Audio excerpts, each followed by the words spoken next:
Disyembre 21, 2024. Buo kami, masaya si mama.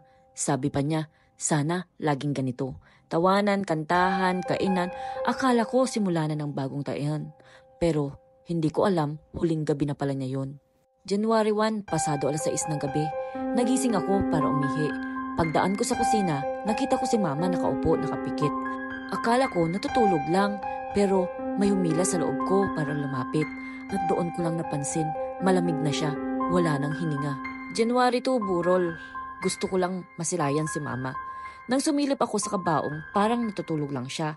Pero isang bagay hindi ko masabi kahit kanino. Parang humihinga siya. Parang bahagyang umaangat ang dibdib niya.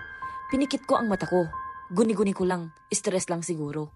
January 3 ng gabi, ako lang mag-isa sa loob ng bahay. Tahimik nagsiselfon ako. Tapos may bumulong sa kaliwang tenga ko. Tignan mo ang mama mo. Walang tao. Pero kilala ko ang boses. Parang siya. Pagtingin ko sa kabaong, nakangiti si mama. Hindi ngiti ng bangkay. Ngiti na parang may nalaman siyang sikreto. At sa harap ng mata ko, gumalaw ang labi niya. Parang may gustong ihabol. Hanggang ngayon, hindi ko alam kung ano yun. Pero gabi-gabi, pag alas 6, naalala ko yung kusina. Naalala ko ang lamig. At ang tanong na hindi ko masagot. Tulog lang ba si mama? O may gusto pa siyang sabihin? Follow me for more stories like this.